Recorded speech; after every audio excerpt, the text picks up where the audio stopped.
Welcome to the Just Josh podcast. Who the fuck is this guy? Hey, who the fuck are you? Huh? Who the fuck are you? This whole thing is a little weird. Never yet fear, laddie buck.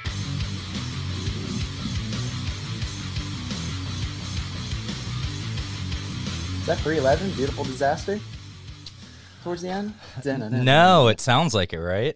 Thank you so much for coming on, Jacob. For those out there that don't know him, it's been a while. It's been a long time coming.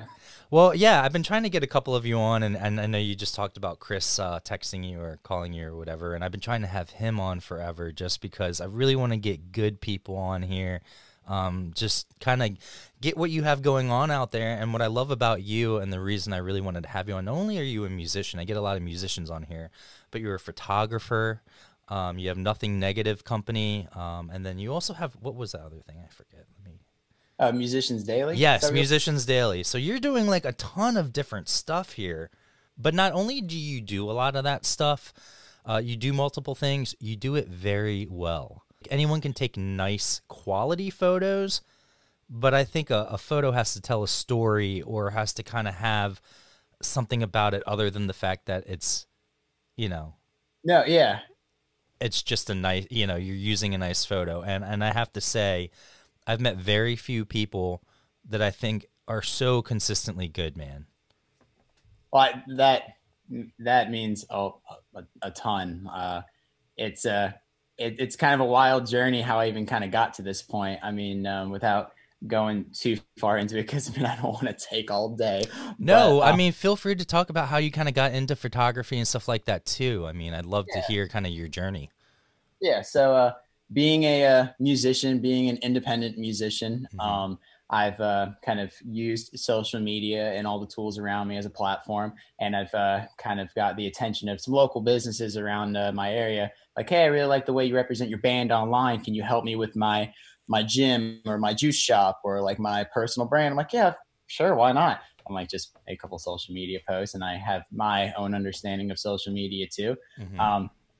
So I would get their accounts and stuff. And then I'm like, all right, well, I need photos and videos to post. And they would send me some stuff. And it just like was either like really bad iPhone photos or just that was like blurry or grainy or just like photos that were just professionally taken like the day they opened that was like 7 years ago that had nothing to do with what they're doing now. And I'm like, this content doesn't even accurately represent this business. I'm like, and also if I like hired a photographer to take a picture of like a $4, $3 coffee, that's going to be such overkill. And that doesn't really make sense. So I'm like, you know what? And like, since I'm running the social media too, and I have a background in public relations, I'm like, there's like particular things I want to have in mind. So I'm like, you know what? I'll just pick up the camera. I'll kind of learn it myself. And then kind of by doing that too, it just kind of like opened up this whole portal of stuff. I mean, I've always like, I just call myself a creative. When people are like, you're a dope photographer, I'm like, I'm not really a photographer. So, but like now I kind of can't use that crutch anymore because I mean, the job opportunities, and it's just been like an insane blessing recently, just like some of the projects I've been getting. But no, like it's just through like this process just opened like so many doors. And then even just like the venues around here, I would go with my camera and be like, hey, what's up? Like, I'm going to take some pictures, and just not even knowing, I'm like kind of like just practicing. And like, if you want to get good at photography, take pictures of musicians and bands because you got to work on your framing, just making sure you get the shot right. So the microphones are not going there. The inconsistent lighting with like all the purples and the blues and stuff too. So just kind of been doing that too. And then like fast forward to now, it's just been like opportunities and relationships, like being able to go on the road with an incredible band like Artikal Soundsystem, like for them really kind of giving me a shot and a chance, and then being able to meet people like you and do stuff like this. It's just, it's crazy to even think about. Yeah. And that's how we met. We met on the Artikal tour. And I talked to Logan and Adam, everyone about this. And all of you were so pro, man. I mean, even you that was coming along just did a great job. And again, you have, man, that the road video that you made was hilarious. Oh, the Joffis. Yeah, the Joffis. Yeah. and that's the thing too. Like, they are just, I've never seen a band operate at like that capacity. Like everybody holds their weight. so much in like their ideas. So like even stuff like that, Chris is just like, oh, let's just do this. I'm like, okay, why not? And just allowing like creative freedom and trust into other people. And like, I know that they're listening to this like probably right now. So they're my favorite band ever. Like they're they're the best. I love Artikal Soundsystem so much. Oh my goodness. Yeah, they are the best. They are the best. I wish I had a sign I could hold up like, I got you. Yeah, but here's an example of some of your photography, man, and it just, I mean, do you do a lot of do you take the raw and then do a lot of editing afterwards, or do you try and use the settings and the ISO and the different things to kind of capture it in the moment? Yeah, so I shoot a lot in raw because of like the research I've done too. Like raw gives you this huge amount to kind of play with like the colors, you can do a lot more. Like if a shot is like underexposed, like you can really kind of bring that back up to like a proper exposure while still holding its quality too. Yeah, for even something like this, yeah, shot all in raw. This particular shoot was funny because like Chris called me, and I didn't even really know them at the time that well. Like oh really? So this is like an older photo. Yeah, this was like the first time I met all of them too, and it was yeah, it was crazy because Chris called me. He's like, yeah, I kind of want to do like this bowling alley shoot. Like he's got all like these ideas. I'm like, oh, sweet, let's do it. I'm like, man, this is like such a like legit band, and like they're asking me, like this is. He would want to do a bowling alley shoot. I mean, this is crazy, and that's like this is what I was just kind of like seeing, like these guys are like geniuses, and they see things not just this way, but just like it's amazing. But this particular shoot, I was like kind of having like a panic attack in my head because I forgot my extra SD cards, and I already filled up one card like really right off the bat. Oh my goodness. Oh my gosh. But like, luckily I Googled the Best Buy, like you can like walk across the street from it. I'm like, I'll be right back. And cause I'm just trying to be like super professional. Cause it's like, I never met these guys too. And Chris like, yeah, no worries. And like went across the street, got back, and I'm like, it was just all in my head. But, no, this particular shoot, man, it was fun. And that actual photo, I think I was versing them in air hockey. Oh yeah. But they won. Were you playing them while you were taking the photo? You were like hitting it? Yeah. That's funny. Dude, Logan looks serious. Yeah, it was an intense game, but I think I lost for sure. I've learned a lot from them, and it's like I'm super grateful for the opportunities and the trust that they've given me. Yeah, for sure.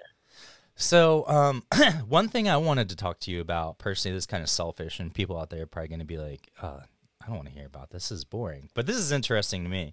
So we kind of talked, and I apologize because I've been blowing up your messages, asking you all these questions about cameras, some of which you probably are like, you know, I know a lot of certain things, but, you know, I don't know everything, man. Just go do your research. But I've been trying to get 2 cameras in here so I can get better. I'm using my GoPro right now. It looks okay. It's not bad. It's okay. But I want to get, you know, I want to be able to frame things better, have it easier so I can go live and stuff. So I've been talking to you about things, and I'm either going to go with like 2 like $500 to $600 cameras so I can get the guest and me, and then I'll use the GoPro as kind of like a wide angle. But the problem is I'm too scared of spending that much money and then not being happy with the quality. Like, is it going to be that much better than my GoPro? Should I just get another GoPro? Or should I spend $2,000 and get like a nice Sony or something like that? And I'm just nervous. And so I've just been leaning on you to give me kind of like no, if you get the M50, you'll be happy. It'll look good. But like, I just don't know. There's so many options out there. Yeah, no, and exactly. And it kind of be like overwhelming at some times. And especially if you're going to stomach the money to spend $2,000 on something, you definitely want to make that return on that item that you're investing yourself right. in your business. I mean, the GoPro right now looks great. I mean, even if you like have a couple other ones too, I mean, like, and just kind of make it like your own aesthetic that way. And you never know, you can find a rep and be like, hey, I use exclusively GoPros when I run my podcast. If you want to kind of try to work something out.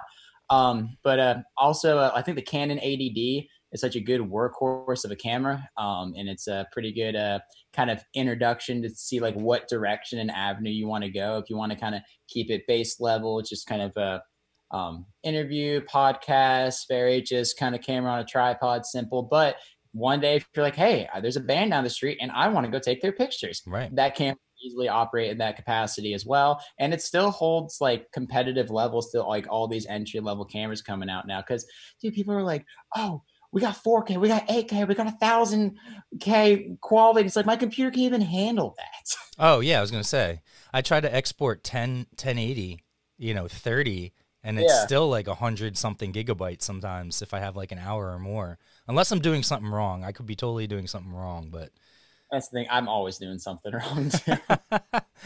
Yeah. No, dude, your photography, so it's just, I don't know. It's just amazing to me that someone that's really, I guess you yourself consider yourself a musician first that does photography, but just how good you are at all of that is just incredible. Was that something that kind of came over time, or did you research a lot, or? Oh yeah. If you go on Nothing Negatives page and just like viciously scroll down, you'll see just straight garbage. But I mean, I like keeping it there because it just kind of focuses like I like it, like instead of looking back and be like like cringing like, oh, that's horrible, like I look at that as growth, like wow, look where I was, look where I am now. And I've never really went to school for any of this. I mean, I've always kind of like, I knew the value and the importance of creative content that accurately represents like an idea or a brand that you're trying to get across. Really, YouTube taught me everything. And then just my relationships with my friends and my peers, just asking questions, not being afraid to ask questions, and just kind of like valuing other people's work and being gravitated towards it. Like, hey man, I really like this shot. This is awesome. Can you explain a little bit more about it? And also just being a musician too, I feel like that kind of gives me a little bit of the upper hand. Like if you scroll like up just a little bit, I can't think of his first. I think his name is Brandon from Bumpin' Uglies. And Bumpin' Uglies. But I was the picture down from that, from Of Good Nature, the trombone player. Oh, Brandon Hawks. Right okay, here. Yes, his name is Brandon too. Just like I love that. Like I love that shot. When I took that, like I don't really get too stoked over my own photos, but I'm like, man, this is sweet. Just because I had a 16 millimeter lens, which is like super wide. The perspective of things, I love putting that lens down by the pedal board to kind of show almost like that warp effect. And then the way he's just even walking, kind of doing like a little like pimp walk, like shit, I'm about to go up and rip this sort of thing. It just kind of sets the mood too. But it's awesome. But being a musician too, like I see the way like other people kind of take pictures and stuff, and like and how like I kind of like envision it, like, oh, it'd be cool like with like even like the leading lines and stuff too, and like how like he's like right almost perfectly in between like the Expendables amps and stuff, but and like the way his hand is and how the trombone's like there, but yeah, no, but you like YouTube and a lot of just like doing and reflecting, because honestly I'm not really too smart. I was a C student all through high school. That's not true. C student all through high school. I mean, I've had a very interesting relationship when I did go to college, but I learned a lot by doing and just like kind of reflecting and asking questions. And just, I mean, you got to suck before you're good at anything. Yeah. Well, that's what I was kind of saying before, man, how you're describing the shot and the different things you did. Anyone can have a nice camera and have quality photos, but like the artistic side of it, man, you really, really, really have the eye for it. And I'm not saying that because you're my guest, and I'm not saying that to, Brown knows you. I really mean that. I've seen a lot of photographers, and even some in our scene that I know that I've seen. Yes, their photos look nice because they have a nice camera. But still, I think there's, it's about the angle, like, again, the story that the photo tells. And you just describing that even just shows more of that creative kind of mindset that you have. Yeah, I mean, it's funny, too, because, I mean, like, you can go, like, do some photos with some friends and see the same exact thing, but you can lean over, like, look at the picture I got. It's like, how did you get this? I'm standing right next to you. Right. But, photography has just taught me, like, so much about just, like, the world and, like, it's like I didn't really care to wake up early, and now I'm like, oh, sunrise, hell yeah, let's go get that golden hour sort of nerdy thing. Up until 2020 actually happened, how awesome did you think 2020 was going to be? It's funny that you like I feel like I was going into 3 years ago when I or about 4 years ago now when I first started the management company. I had goals set and I said, okay, by 2020 I'll give myself 3 years. I want to kind of be at this level or kind of start making my way up this way. And I've achieved a lot of the things, but I thought 2020 was going to be way down. I'm like, that's going to be the year. That's going to be the marker year where it shows how much the hard work I've put in up until this point is going to pay off. And then it just went to shit, man. Yep, I can easily relate to that for sure. I mean, like, I've without getting too into it, like the last like 2, 3, 4 years, I've done like a lot of like self-reflecting. I've I have like everyone's got anxiety and like their own issues. I can kind of like tell like I was battling some sort of like inner depression and anxiety, and I'm like, I need to kind of like make a change and a lifestyle change for myself. So I didn't quit drinking, but I stopped drinking. I think this month is 2 years since. Oh, congratulations! Thanks. It's awesome. It's definitely a wild ride. Yeah. With that being said, like just so I've kind of gone through that journey, and then like at the end of 2019 to 2020. I've been like kind of like really nose to the grindstone sort of thing. I'm like, yeah, 2020, this is going to be the year when it's just like that. I have this. And then like the way I was forming my business, I had my clients on a certain like retainer, and like the way I was setting everything up. And I'm like, this is like awesome. And, I have it figured out. Like it's just like, it's all good. But then like, no. and it kind of shows too, like you, like, as much as you think you have everything like in control, I mean, that's just like life in the world too. And like being able to learn how to adapt and stuff too. It's nuts, but yeah, it went downhill real quick. I mean, but it's crazy too, because in, I think like last August, 2019, had been August or October, a couple musicians locally in the area. And for those who are watching, I'm from the Palm Beach County area, just like Artikal Soundsystem. They're more south, like Boynton, Delray, and like 45 minutes north. I'm in Jupiter, Florida. Okay, yeah. West Palm area.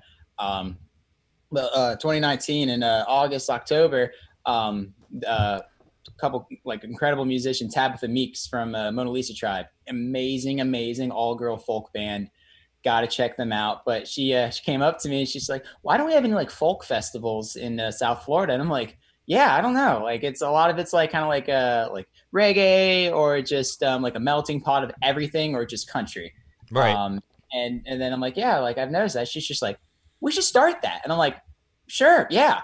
I'm like totally, that'd be great. And then she's like, would you want to do it? I'm like, yeah, just let me know. And then you know how that is, where people are just kind of talking ideas, and then just you think that's amazing, whatever. But then she was just like, she texted me. She's like, all right, let's meet. Let's do it. Well, I'm dead serious. Let's do this thing. I'm like, oh, okay. So long story short, Tabitha Meeks, me, and then another local musician, Micah Drum, had this idea of doing a original music folk festival.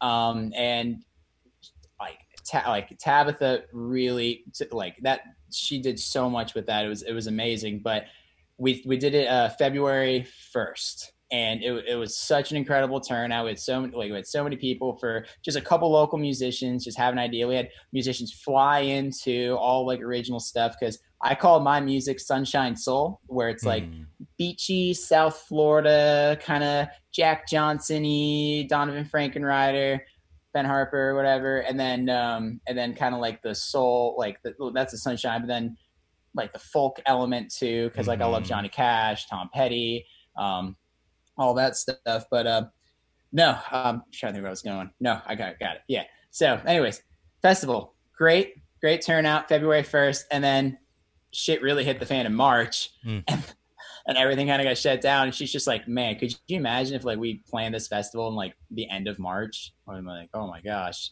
So it's kind of weird with timing and everything, but yeah, it just it just went to shit, man. It's just funny because I think everyone thought 2020 was going to be a great year up until it hit.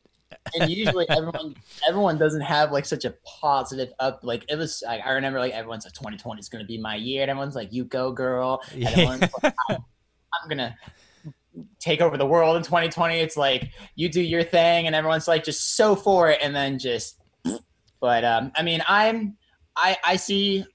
do see a positive change. I believe it. I'm holding on to that. It's a slow, gradual, positive change, even though Florida gets crazy. But yeah, trying to hold on to that. Yeah, I was gonna say. Speaking of your festival, real quick. It's the folk festival. If you ever do it again, I would love to see if we could get my dad down there to play it as well, because he's a folk musician.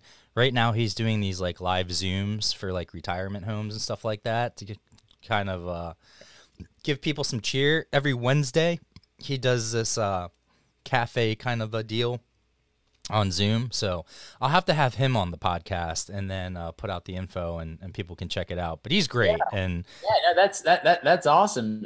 Send me a link. I will. Does he have a stage name or like a band? Or no, it's just Ron Kutcher. See, here's the thing. I've been trying to manage my dad for like 2-3 years. I'm like, Dad, you know, you're a great singer, you know, and you play around locally. You could, he doesn't want to take money. He won't take money for gigs. Like, he wants to do stuff for free because it's like what he loves to do. Yeah. And I still try to manage him. I'm like, Dad, you should at least get gas money. Like, have him feed you and give you gas money at the least, because you're driving like 40 minutes sometimes just to get to the gig. So it's like, at least take some money. He's like, no, I just like playing. And it's funny that you said that, because you saw my Instagram story where, because I'm in a private Facebook group of like South Florida musicians, and some guy was just saying like, hey, for everyone try to do gigs for free since COVID. Yes. Yep. Yeah. And dude, that thread, I can even send you the screenshots just so you kind of like, or I can even add you to the group. They'll probably accept you. But like, dude, that thread, people are just like getting so angry. Like, I sent a meme where it's just like an empty wallet, but like people are just getting so aggressive. And then I screenshotted that, blurred out the guy's name for privacy, of course. And I'm just like, hey, what, like, my musician friends on Instagram, what do you guys think of this? And I saw that you responded with like, I can see where he's coming from. And I'm like, yeah, because honestly, like for stuff like that, I mean, like, there's certain relationships where like I've, like, speaking personally, because I can just only speak about from the perspective of me, I've had a friend do like a grand opening of like a little shop, asking me like, we want live music. We have no idea how much it costs. We have no idea how long we wanted to go for. We just kind of like thinking it'd be cool. And I'm like, you know what? As my gift to you, for you opening up your shop, I want to support like a local business. Let me do it for free. Don't worry about it. I would love to kind of help and support that way. So that's kind of like my relationship and my perspective and where I can find that understanding. But for me to kind of tell everybody who like really kind of depends on this as a living too, like, hey, don't do gigs for free or like little pay. It kind of dilutes everything too, where it's like, and because some restaurants, venues don't really understand that too. And I've seen it as well, where it's a definitely interesting market in South Florida. Yeah, I could see why people are getting upset. At the same time, it's just like, move your ego back a little bit. Yes, we want to get paid, and I think I even mentioned in my comment, like, I never take jobs that I'm not getting paid at least my worth. Right. You know, try not to take gig. But then there's some times where it's like there's an exception, where there's different things. Like I said, my dad does it because of the love of music. Or if it's a great opportunity and they can't pay you, it's about the quality of the shows, not necessarily the pay. Yeah. At the same time, yeah, it's like, I could see why certain people are getting up in arms about it. But, and I also think, like, it's weird to me because I think musicians always, just for working for musicians, I always felt like sometimes they're the ones that always have to, especially during COVID, kind of take the money break, and they're the ones that aren't making the money. And I feel like it has to be a partnership between the venues and the musicians, to where it's like, okay, we might be taking a little less money because we understand that it's hard right now. At the same time, I would hope the venues are also doing things to help support the artist, to try and keep them at what they were making, because they understand it's even harder now too.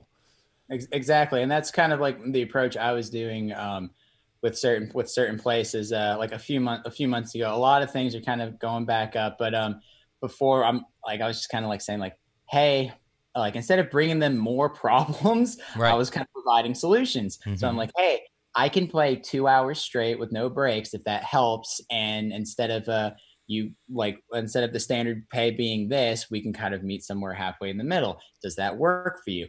If not, I absolutely totally understand. But when you're ready, just let me know. Mhm. Or if there's anything I can do to kind of help, like I can bring my camera in, like in between my sets, just like fire off like 5 shots too. I mean, and that's something I offer too, because I know a lot of these mom and pop businesses are like, oh shit, like everything's like just took such a hard right turn into the digital world. They're like, I don't know Yeah. how to kind of like compete, or even just like, I don't know what to do. Just like, it was nuts. So I kind of like, I reached out to some like people privately, like, hey, I just want to let you know, like, if there's any way I can help, I mean, even if I just kind of like come in and just like take 5 photos and like send it to you guys, that way you have something current going on too. Mhm. Just let me know. Yeah, and that's, again, I started to say before and I kind of forgot. The reason I wanted to have you on is that I feel like a lot of musicians these days, they're so focused on the music that they forget it is a business to a degree, even if you're a local artist, whatever.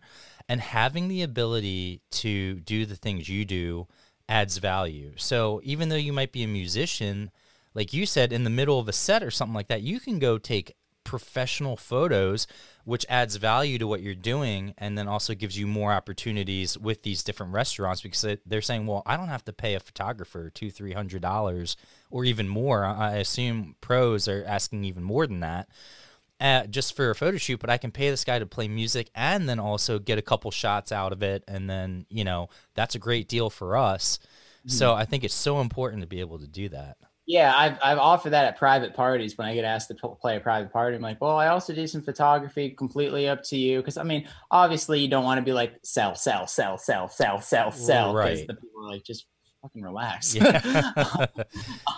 But I'm like, hey, it's like a great birthday party, whatever. I'm also a photographer. I mean, like I can take a handful of shots in between my break after for this, and then they're like, oh, okay. That sounds good. I'm like, that's awesome. Like it's a 2-for-1 sort of thing. But yeah, no, it's Bryce Allen band. He's a local legend in the Jupiter, Florida area. Yeah, Box Elder was the band that kind of really put everything up there. Then it was B Liminal, and then Bryce. Now he's killing his own thing. But Musicians Daily, a few years ago, I wanted to do like a series called Meet Musicians Daily. And I had some YouTube videos and stuff, and like where I kind of sit down and like interview these musicians, like simple questions. And it was just an idea I had, and instead of like overthinking it, I'm just like, you know what, idea, whatever, go. And also, I've been to California, Nashville, been on tour and stuff. There's something so special here in West Palm Beach. There really is. The original music and the talent. It really is. It's insane. So me, kind of in a selfish way too, I'm like, hey Bryce, like, can I interview you for like my like little like Instagram, YouTube page? He's like, sure. But a lot of the questions I asked, because I also have known him for a while too, and I was asking him questions, just picking his brain about like, cause like I love his confidence on stage and his voice. I'm like how long did it like notably take you to get to that level? He's like, oh, at least 4 years. I'm like, oh, fuck. But even ask questions like that, then he's like, you really have to have 1 foot in the business world and 1 foot in the music world, like, and just having that understanding too. And I mean, not to kind of go back to these guys, but like I see that, and I see how they all hold their weight in that capacity too, like on stage and off stage, and it's huge. Yeah, no, they're a perfect example. They're a perfect example. For sure. Oh, sorry. I was going to let you, I interrupted you there. I was going to let you finish. No, you're good. It's funny. I almost wore that article shirt too. I was this close. And then when you showed it, I was like, okay, I'm glad I didn't. Not that I wouldn't want to rep them. Funny. Sometimes I have that problem with Ballyhoo too.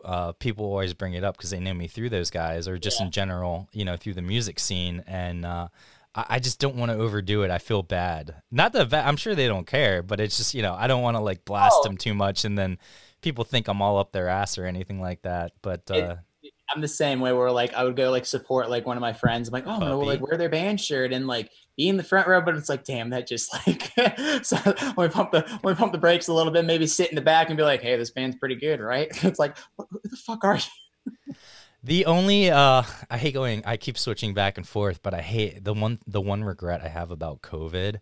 If there's any like light to this whole thing. Well, I guess not really light, but if I could go back, I would have grown the sweetest Asian mullet that I would have just grown. I would have grown it all the way out because it got pretty long. I got pretty shaggy for a while at the beginning for like the first 3 months, and then I caved and got a haircut.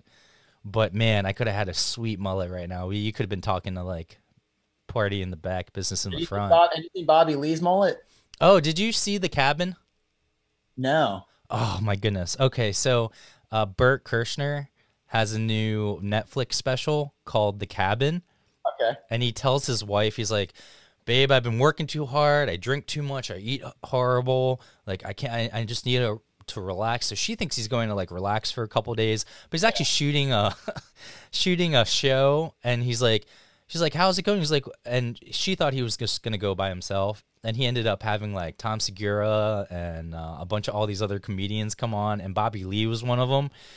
And they're doing all this crazy shit, which is like not relaxing at all. Like he's getting like an enema or something. They're like sticking shit up his butt. They like tried to put something up his butt and then pour coffee into the thing that go up his butt. It's getting everywhere. It was disgusting. It was. Hey, if that's Pump House coffee, then sign me up. No, right. Well, what's funny is so you have a lot of great coffee places down in Florida.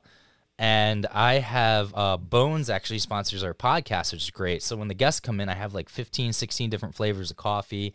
We have a coffee bar. I have a matcha bar. I have a protein shake bar if you want. I have like 3 different types of protein. I have a weed bar, you know, all this other stuff over here. And if you haven't tried it, Bones is great. I'm sorry? You have a protein bar?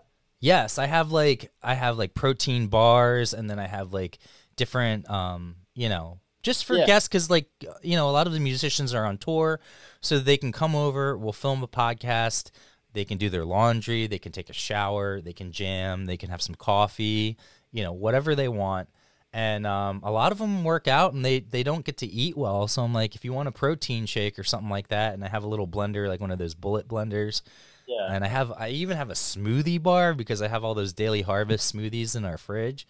So they can just make a smoothie real quick. I really try to make the studio, even though it's a house studio to a degree, just because of everything going on. My goal is to try and get this on the serious, and then see if they will allow me to, instead of have to move to like New York or somewhere and go in studio, I can actually just get somewhere in Baltimore and then do it from here. Just because Baltimore has such a, you know, is so accessible to so many areas, especially on tour, like Philly, New York, DC, Virginia. So anytime bands come through, it's just a real easy. And I'm 20 minutes away from every venue downtown, or most venues in Maryland. So people can come, they can leave their stuff, they can go play the show, come back, and then leave the next morning. It just makes it really easy. But, yeah, your location's prime. I mean, like, even listening to a few other podcasts where you're talking about, like, yeah, I can go 20 minutes that way, and I'm like, I'm in a whole other state this way, this way. Florida, you got to drive, like, especially where I am, you got to drive 8 hours north just to get out of the state. When I was, I spoke at a media conference about like 3 years ago, and it was actually like, it was for Musicians Daily before a lot of my attention kind of shifted. So like I mean, you want to talk about like the algorithm and analytics, like you'll go back and be like, oh, this picture has 4,000 likes and like 500 comments, and this next one has 200 views. It's just, it's insane. But anyways, when I was like, a lot of my priority, my focus was on Musicians Daily at the time. I was speaking at a conference in South Carolina about it. And I met this gentleman who's from the UK, and he thought it was the craziest things, like 8 hours it takes you to get out of the state. I'm like, yeah. He's like, dude, I'm just flying through all Europe. Yeah, I was going to say Florida, Texas, and Cali take forever. Yeah, that's why when bands tour, it's like, it's super interesting to kind of see like how they approach it. Sometimes they just like scoop like the top part and then do everything else with like Fortunate Youth, like all like the Florida like reggae bands. Like there's such like a huge culture and like a demand and need, and like there's people here that pay money and want to see it. So that's like any reggae band when they hit Florida, just freaking hit everything they can. Oh yeah. And like you were saying, Florida really is like the Cali of the East Coast. Like there's so much talent. And I would even say Baltimore too has There's a lot of artists that are on like the Billboard music charts that I had no clue. I think I was talking to another guest about that too, that he was saying he had no clue. And then I'm started looking them up. I'm like, I didn't realize that this person was from Baltimore. Like, I didn't realize we had, like, I knew the famous ones. Like, we have Good Charlotte, All Time Low, a bunch of rock bands, like even like Counting Crows, Jimmy's Chicken Shack. I'm missing some people. Even Dave Grohl's kind of from this area, like the Virginia, Maryland area. Dave Matthews Band is kind of from around here. At least Dave Matthews was growing up in like Virginia and Maryland. So there's all these really great bands out there. OAR is from Columbia, Maryland. So we have a lot of big bands that are from here. But I'm even seeing some today that are like on the top 50 billboards. And I'm like, I had no idea you're based in Baltimore. So, and the same thing with the Florida scene, you know, you really do. I would say it's funny because some of your local talent is on par with some of other states, like touring talent, you know? Oh, like it's insane. Like the amount of talent down here, it's nuts. I mean, that's why it kind of blows my mind sometimes, like gonna go see a friend and I've seen them like a jillion times and I'm still just like in awe of like their talent and their voice. And I'm the only one clapping at the bar. And people look like, you're like, why isn't anyone else clapping? Actually, I just had Sierra Lane on here and she talked so highly of you and how big of a mentor and like a guide you were for her. How did you guys kind of link up and meet? And then you've done so much photography for her and other bands too. Dude, she is, man, definitely one of the most hardworking people I've ever met. It's funny.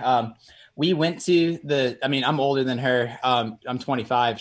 We went to the same little private high school, and so she said, like, I think she remembers seeing me around. I don't really like remember. I was probably like a senior or something, but her mom reached out to me and said like, hey, do you do like guitar lessons? I'm like, yeah. And she's like, oh, cool. Like, can you teach Sierra guitar? And I remember seeing Sierra and her mom at my old band's a couple of local shows we would do. And I'm like, yeah, for sure. So I went over there and my first guitar lesson with like any private student, we just jam. I mean, like, I want to get to know them. I want them to be comfortable. I pretty much don't even charge for the first lesson because I mean, like, if you don't like my personality or like my kind of like the vibe, like I don't like, I kind of feel like guilty of like doing that. And also I'm not really a music teacher, but anyway, so like sat down, kind of talking and stuff. She's doing all these crazy like jazz chords and like showing me these like harmony runs and stuff. And I'm like, wait, can you show me that again real quick? And I'm like, okay, cool. And then I'm like, yeah, like, and I was like, it was like 2 years ago around the time I was like just starting to really publicly sing and represent myself. So I'm like, oh, can you teach me how to like kind of do that? And I'm like, wait, what I'm like, what am I supposed to teach you? I was gonna say, I'm like, if you want to learn like guitar licks, like I can teach you everything like I know, but like you are extremely talented. Like I could refer you to like incredible music teachers and stuff too. I mean, like, but you're like, what do you want to get out of this relationship? And she's like, well, I want to do like what you do. Like I want to gig and have a band and play original music, but I can't. And I'm like, wait, why can't you? And she's like, well, I'm 16. And I'm like, that doesn't mean anything. Like I was gigging when I was 16. I remember like the whole X on the hand and stuff. And like in between sets where it's like, well, you're not 21 and you kind of got to like stay outside until you're playing again sort of thing. And just ripping it up. I'm like, I'm like, no, you can easily gig when you're 16. Like, who told you that? And she's like, well, I don't know. And I'm like, and then, so that's when I started clicking. I'm like, no, you like, this girl is so talented, and I'm like, that's when I started kind of realizing, like, so I'm like, write down every song you know how to play, every cover, like, even if you like half know it, like, write it down. So we kind of worked out that, kind of go over, kind of like show her some songs or whatever. I mean, let's like some covers, like people like Tom Petty or Johnny Cash in Florida, but then also kind of like sprinkle in one of your originals, and then and then also kind of doing like some showcases around locally where I'm like, hey, get this girl in here, and just kind of like putting her foot in the door sort of thing. But everyone, like, I remember her grandparents were like, thank you so much for like, I'm like, literally, I didn't do anything. I pointed in one direction. I'm like, here, go do that. She's like, okay. And it was like, she like that. And I tell everybody that I'm like, if she didn't do music, if she was like a plumber in town, she'd be the best plumber in town. Oh, like, yeah. She's got such an incredible work ethic too. And just, she sees such a bigger picture with things too. it's amazing. And then also kind of with the whole like Sierra Lane thing, how like me with Jakob Takos, as far as the name, I was kind of saying like, yeah, you can like kind of use like a stage name. And then she was even asking about like having like a band or like her name. And I kind of told her, I'm like, well, you know, like you can kind of have the liberty of doing both with like Sierra Lane, like have that as like a brand, and you can have a band to back you up and stuff too. And then like, and then not even like the original artists in the area, just like the drummers, the jazz musicians, like the horn players, like the guys that only play, like there's so much talent in this area too, where it's insane. So, I mean, then fast forward to now, she's killing it. Killing it. And like you said, I think a lot of that, she's so down to earth, and I think a lot of that comes from her family. And like you said, her mom hit you up, her grandma, and I remember when I posted that we were doing the podcast, her grandma hit me up and she's like, hi, this is Sierra's Mimi. I just wanted to find out how I could you know, watch the podcast and all that stuff. And that's so great, because it reminds me of my dad and how support, like I'm in music, and I've always pursued music, whether it's as a musician or as management, because of my dad. And you know, I have my degrees and I could go get a 9-to-5 or do something else, but music's what I love. And actually, speaking of music, I just got a new guitar. Did you see that? That Strat, right? Yes. I'm super stoked about it. It's my first guitar I've gotten since I was younger. Oops. I guess it's not good. And yeah, man, it's just it plays beautiful. My first guitar was a Squire, and it was black with it had like a black marble pick guard and like gold you know, pick guards and stuff like, gold pickups and stuff like that. And it was just a beautiful guitar. And I always told myself, when I have the money, I want to get a real American Fender. And so I finally been able to kind of save up some money during COVID, and Guitar Center was having their guitar sale. Nice. And nice. man, it's just that humbucker by the bridge. Is that like a push pull where you can do single coil or humbucker? Yeah, exactly. So you can get the Fender's tone and sound, you know, but then I can rock out. You know, I can turn on the humbucker. Yeah, it's my dream guitar. The color and everything is the color I've always wanted. Just back to the Blink-182 and Green Day days, you know. Oh. Yeah, that single coil, the humbucker, man. You get so much. Damn, do you have the same guitar? It's a G&L. If you're familiar with that company. No, but it looks just like a Fender, huh? Yeah. So kind of is. George and Leo Fender, before Fender passed away, when Fender, the company, was becoming huge, Mr. Fender himself was like, I'm going to just kind of do my own thing. I want to kind of make little boutique guitars and just kind of just do my own thing. And then he went off, met George Fullerton. I'm starting to have like dyslexia moment. Like Fender's first name's Leo, right? Yeah, Leo Fender. Leo Fender. Perfect. I think so, because I just watched a behind the scenes Fender tour of the guitar. It's not George Fender. Okay, it's Leo. I think so. Yeah. So Leo Fender. That's where the L comes from. Meets a guy named George, and then they start G&L. So it's kind of Leo Fender. Perfect. Yeah. I had to fact check myself. Leo Fender, right? That's his. That's why I have this. I don't use it as much as I should, though. But yeah, Leo Fender. But Leo Fender just wanted to make little boutique guitars and just do his own thing. And it was kind of like his last touch on guitars before he passed away. And actually, G&L in California, like roped off his office, like and just left it exactly how it is when he passed away too. Wow. But I love G&Ls. I used to work for a guitar shop locally here called Wolf Guitars, and we were the biggest G&L dealer on this side of the Mississippi. Heritage Guitars, we were the biggest heritage guitar dealer in the world. Breedlove, Bedell Guitars, like very high end, like boutique, real, like good guitars. So basically you got a really nice Fender. Like that's when he split off, like towards the end of his career life. He was just like, I just want to do the things that I love. And so these are really kind of his labor of love guitars that he did, huh? Yeah. I didn't even know that. Yeah. That's really cool. Now I feel like crap. I'm like, man, I just probably got like a mass produced guitar. It's probably like one of a couple thousand. No, we got. Hey, it does the same thing. Makes noise. I need to get my hands back in shape though. That's the problem. Dude, yeah. Because it is a lot of muscle memory and getting your hands in shape. Like I know, you know, even me going over my scales the other day on YouTube, trying to refresh my memory, so I can just play it without thinking. Took me a while to get my hands going. You originally played drums, right? No, I originally played guitar. I'm actually I'm a fan of drums. I'm not really a drummer.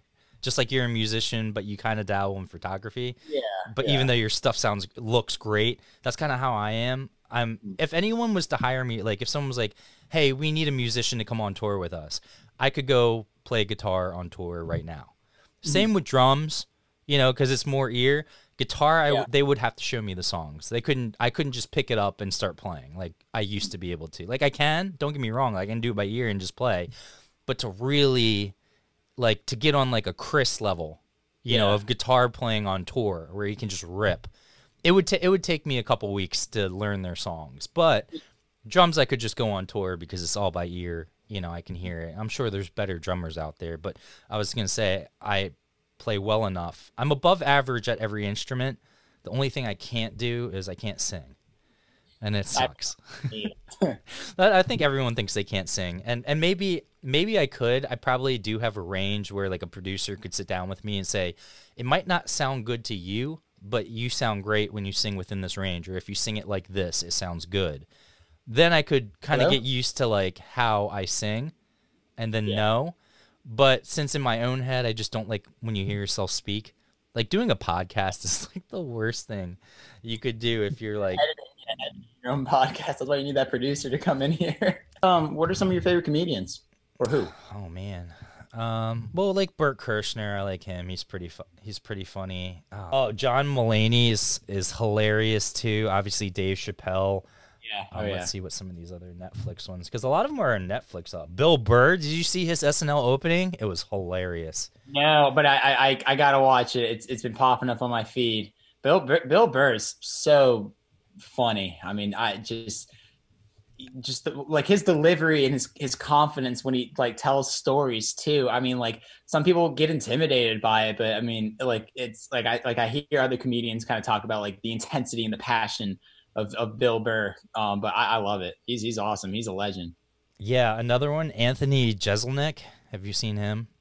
No, no. Oh, he looks familiar. He sorry, I forgot. It's like he is like I got turned on to him because of that other comedian who's on Comedy Central now, and he has his own show. But his HBO special back in the day was like, you couldn't play it now. It's too PC of a world where they'd be like, I can't believe he just said that, or you can't say that these days. And that's what Anthony Jeselnik does. He takes things but that are so fucked up, but the way he says it, and he's so clever with his comedy that it's not offensive. Yet it is. Like, you're completely offended, but yet it's hilarious. Yeah. You know, like, it's such a communication skill. And one of my, like, Chappelle, Bill Burr's awesome. But one of my, like, all-time, like, favorite comedians, and it's like it's crazy, but like how like I'm really like obsessed with the man, like Theo Von. Yeah, okay, so this might get some ratings for our podcast. That'll be good. I'm not a huge fan of Theo Von. Oh yeah? To be honest, and maybe it's just because I remember him from like The Real World or the Road Rules thing. So I didn't really see him as a comedian. I see him more as a reality TV star that's trying to do comedy. And I listened to his podcast, and it's just annoying. Eric Andre, he's from this area. He went to Dreyfus, the School of the Arts that's in Palm Beach County. Dude, his show was hilarious. He had 311 on there, and he like waterboarded Nick and was like beating Essay. He had like a bag over his head, and he's like beating Essay with like a towel or something. It was insane. But yeah, Theo, I just wasn't impressed with him because I guess he's funny. Like, I don't want to hate because people are like, you're just hating. No. You know. Dude, like, let me, like, I won't tell like the whole story, but I mean, it's funny because around the time like I was like making the decision to stop drinking, I remember my buddies invited me over to the house, and everyone's drinking, and like I'm just kind of like hanging out, and then he put on Theo Von, and he's like, hey man, this dude's coming into town. Like we should go get tickets and like all hang out. And I was kind of like in like a rut too, where I'm like, whatever. Like I'm the one not drinking, blah, blah, blah. And I'm kind of like, I could feel myself being like a sourpuss. And then like he put him on and I'm like, who is this guy? This guy's an idiot. And I was like kind of getting like annoyed too. But then like one of his, like I saw his Joe Rogan interview when he was on the Joe Rogan podcast. And I'm like, yeah. And I'm like, these stories, like there's no way like this is his childhood. There's like, this is insane. But like, and I found his podcast and I was listening to it. I'm like I was just so fascinated by like the way he told stories too. And then I found him on The Real World. I'm like, dude, this seems like a totally different person. And then I found like his sobriety story and I just kind of like related to it like a lot, and just a lot of like personal stuff that he was kind of like sharing too. And also we shared the same birthday. So I was like, oh, that's really weird too. But some of his musical taste too on the podcast is kind of showed me a lot of new musicians and like style of music too that I like. I mean, like on my Facebook status, I'm like, I think I like country now. I don't even know. I saw that. Yeah. Cause I mean, cause I mean, there's like certain, like, do you know who the band Houndmouth is? Mm-hmm. I love Houndmouth. They're awesome. But I mean, like, is that alternative rock or is that country? Like, what is a genre? See, these days, I don't think there really are genres. I think there's like influences from everything. Jim Jeffries was the comedian that I was thinking of before. Of who was the comedian who reminds me of Anthony Jeselnik, where they're just completely offensive, but yet not on the line of where anyone's gonna like cancel culture them. Right. But yeah, no, they're just some of my favorite comedians. I mean, let me see a picture of him. I can. Of Jim Jeffries. Yeah, that's him. Man, everyone, even he has a podcast. Everyone and their mom has a podcast now. I almost didn't do one because I'm thinking like Howie had one and a couple other people had one. And I'm thinking in my head, well, mine's not really going to be much different from them, you know, because in the sense of like, at first I was like, well, do I do a management podcast where I talk about management stuff and like business stuff and music all in one? And then I was like, you know, I want this to be separate from what I'm doing with the management. So I was like, I'm just going to make it the Just Josh podcast, where it's things I'm interested in, things my guests are interested in. And that's the thing too. Like, yeah, it's crazy. Like how podcasting has exploded at this point. I mean, even just like people like taking initiative and like buying a camera for themselves to create content for themselves too. But, and it's like, you think of it like it's, cause I sometimes get into that like whole thinking where I'm like, oh my God, there's so much of this. So like, what's the point of even like starting it? But I think the level of communication and the skill, and that's something that you definitely have and it's unique. I mean, from like the times like we hung out on tour too, even just like exchanging text messages over phone, like you definitely have the patience for sure. And like the level of communication with the communication skill with others too. And it kind of, represents that through your passion of music, and it's awesome. I mean, like it's been a very long time coming to get me onto here, so that's why I'm even saying like thank you. Yeah, no, it's funny because I mean, you're like, oh come on, I'm like, well, I'm working on this song, so when it comes out, then I'll come on. And then the song came out weeks later. You're like, okay, how about now? And I'm like, wait till this thing's done. And then you're like, dude, I'm like, oh fuck, dude, you're right. And that's why I'm saying like sometimes I need that, and that's why I'm like, thank you. Well, I appreciate all the compliments, man. And speaking of that stuff, do you have what's the new song that you just released? I know it's a little older now, but yeah. So the band Jakob, Takos, and The Connection.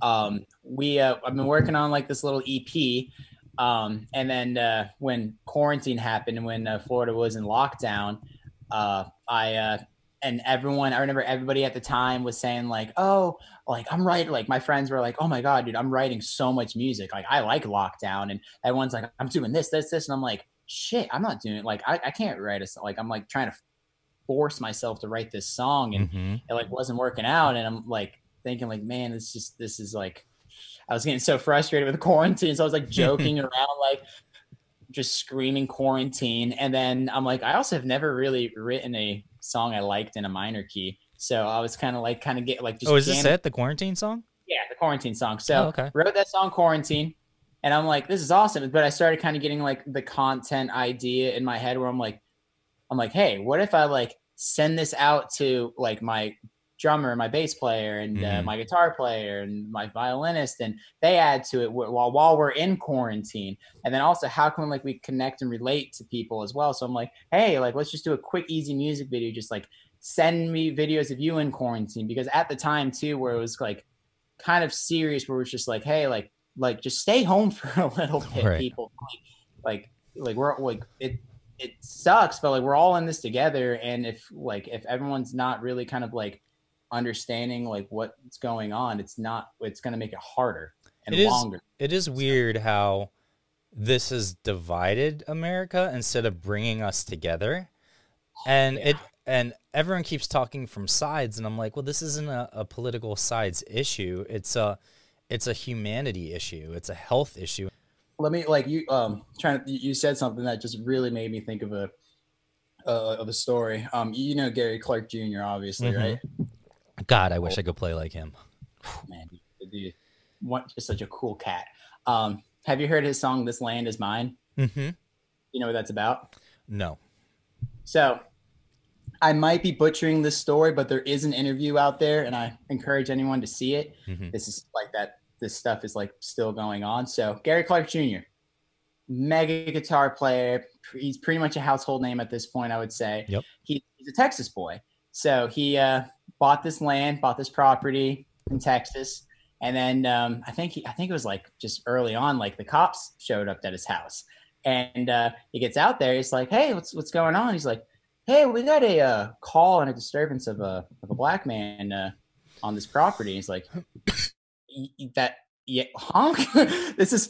this is my property. I own this land. And then he's like, who called you? He's like, well, one of the neighbors. And then Gary's just like, are you freaking kidding? Like, are you kidding me? So he wrote that song, "This Land Is Mine," kind of about that situation. Wow. It's really powerful, because when I first listened to the song, I'm like, I could hear the like aggression in his voice and like the power. And I'm like, man, there's something like in this, like there's a backstory in this song, because Gary Clarke Jr. sometimes like a smooth cat, and he's just like kind of gets down, and like his Come Together cover where it's just like super like talking, but like I could hear something in this song, and then I looked it up and looked up the story, and I'm like, it's just stuff like this still happening, and this year it's nuts. And I mean, even kind of going back to kind of relating to the whole quarantine thing about like working together. So with the whole point of this video where I'm like, hey, just film something of you kind of doing quarantine things to kind of, if I can just like encourage people, like we're all doing kind of something together and still kind of being like respectful of people's space and stuff. So that's kind of like what the song was about. Just something fun. I didn't want to like take it too seriously either. Everything was filmed on an iPhone, and I edited it real quick, and I sent it out to Ian, my buddy Ian, to mix it and master, and yeah, and it kind of turned out something fun. That's awesome. Can we play a little bit of it? Yeah, do you mind? Yeah. Cool.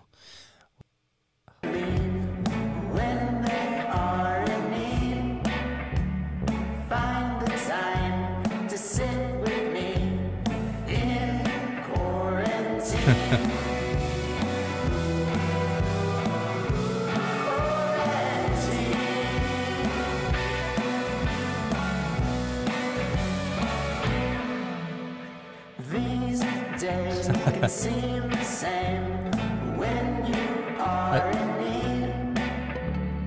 Wait around, see the green when you are in need. Selfish ways can deceive when you are in need. Find the time to. Yeah, we hey, you want to see something really funny? Yeah. Type in Superman medallion music. I don't know if he's going to kill me for this, but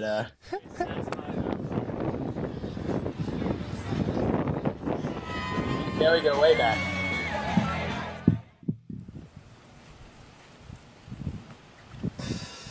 Was that Joey? Yeah. Oh, that's why. Yeah, that's me. Oh, that's you? Yeah. That is you in the Superman costume. That one's Joey. That's in the background. So that's you, and that's Joey. So you've known each other for a while, huh?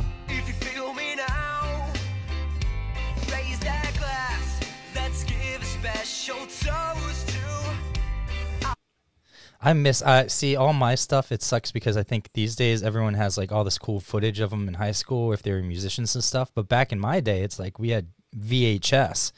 So any of the stuff I have from high school was on like a VHS cassette tape that I have to somehow transfer to digital. So I've been working on that because I have a couple shows from when I was really young. That was a lot of fun. Yeah. Sometimes tech goes too fast and then you don't have the capability to do it. It's like, where do I find a tape player that converts to to digital? Like, I don't know if I can even find one really. I mean, maybe. I think there's a local shop here that does that. I mean, I don't know if you can just mail it down to South Florida if you want to. I might try. All right, this will be the last time I bring up Artikal, so it's not like the Artikal podcast. Well, they paid you to mention them, right? At least a couple times. I feel like. Oh, yeah, the Venmo just came through. Okay, cool. Yeah, we'll keep talking. Okay, yeah. I looked at my phone and Chris just texted me like 3 times. It is mandatory. You must mention us at least 5 times. It's in the contract. Oh, it's in that contract. And where's my hold on? Yeah, no, like I said before, dude, they're like my favorite. But no, kind of like what you said about just like what it like takes and putting in the work. I mean, like I saw that Adam's just been killing it in the gym lately. And like the numbers. Yeah, dude, the numbers he's been putting up for deadlifting, because I was super into powerlifting at the time. Like, dude, that is hard to do. Mm-hmm. And he's doing it quick. Because I remember on the road, he was telling us, like, man, like, I miss lifting weights, and I'm going to get back into it. Like, I'm going to do it. And if he says something, he does it. And like, just like looking at him, like, dude, that's hard to do. When I spoke at that conference, I was on I was speaking about like on the panel of growing followers. Was that the Florida Music Festival? Is that where you spoke at, or no, a different one? No, it was a small media conference. It was like a social advertising media thing called like SmadCon. It was in South Carolina. I don't know if they do it anymore. It was like just 1 year, but yeah, I was on this panel about growing followers, and I still talk to the people that are on my panel too. Every now and then they're killing it, like big social media influencer stuff. But the panel was like how to grow followers. But I was kind of saying like, you don't really want to grow followers. You want to create an audience. Mm-hmm. Right. People to engage with, have organic conversations with, instead of just kind of creating followers. And like what I think is just kind of like, you're just kind of like following somebody blindly rather than just kind of like having that like community and that connection. Mm-hmm. That's why like when I have the band Jakob, Takos, and the connection, because I believe creativity and connection is just some two things like I hold so close and dear to my heart, and I value, and I funnel that into my passion, which is music. Yeah. And like you said, I see a lot of people that have like 100,000 followers or whatever. I'm like, but none of that's organic, and none of them are actually investing in you. Like, yeah, you're going to get the people because you have like clickbait and you have like whatever, like posts that people just automatically click. And I could do that. I could definitely just put a hot chick up or something and then promote something I'm doing, or do something else, or just repost everyone else's stuff on mine and then grab followers because I'm using someone else's content. But then they're not engaging. Like, I would rather have 300 followers that all of them are following on them, all of them listen to my podcast, and all of them enjoy what I'm doing, as opposed to 30, 60,000 followers and none of them really are invested in what I'm doing. None of them are actually clicking on my links or listening to the podcast, you know? You're not really tricking anybody. I mean, people speak up when they smell shit. I was at the gym just doing, not too recent, doing some incline bench, dumbbells. I go over to kind of put the weights back, and some big muscle heads just curling right in front of the squat, or like right in front of the rack where I'm put the weights. Yeah. So I'm like, whatever. I mean, so I kind of lean over, kind of put the weights there, turn around, have my AirPods in, and I hear, I take my AirPod out. I turn around and say, you can't fucking wait. What the fuck's wrong with you? You can't fucking wait. Screaming at me. And I'm like, no, dude, I can't, man. You're in the way. I'm like, I gotta put my stuff down. I got to keep working out. And he's still cussing me out. And I'm like, no, whatever. Well, what are you going to do? Fucking punch me in the middle of an LA Fitness? I dare you. So I turn around and the whole gym's staring at me. And people are like privately coming up to me. I saw that. But as he was like working out by me, and I'm like, dude, I don't want this guy to jump me in the parking lot. So I go up to him like, hey, man, I didn't mean to get in your personal space if that's what you thought. I just had to put my weights away because I'm trying to get out of here at a certain time. Are we cool? Like I put my hand out and he's just like, why the fuck? He's like, you gotta fucking wait. I hate when people do that. I'm like, sure. Are we cool? That's what I want to know. Shake my hand if we're cool. I'm like, be a man, shake my hand. I said something like that. And then he gave me like the limpest handshake. And then like his boys behind him were kind of like shaking his head like, dude, you need to fucking relax. But I mean, even like stuff like that, if it's just like his testosterone working out and like all that, it's just, I guess, but why are meatheads fucking such meatheads? It's like, I know at that bro. point, I'm like, dude, like I've seen you curl like every day this week. I've never seen you touch the squat rack, brother. I mean, come on. And also it's like you're spending so much time on that. It's like you're missing out on like travel. Like my plan for the next 10 years is to do international travel as much as possible. Yeah. I think, I mean, especially how it happened now. I mean, and honestly, I didn't realize that too until like I did that ballyhoo run with Artikal and you guys. I was like, there's so much to the world. Oh my goodness. Yeah. There's so much more in like Florida. Yeah. And it's funny because you go on these tours, like me getting to tour the country, I'm thinking, oh man, this is the greatest thing. And now I want more. Now I'm like, well, I've toured the cities and even though we don't really get to spend a lot of time in them, I've kind of seen them. I get it. It's like that's like just, that's almost not like a vacation or a tour for me anymore. Like just doing the States, like the States are almost boring.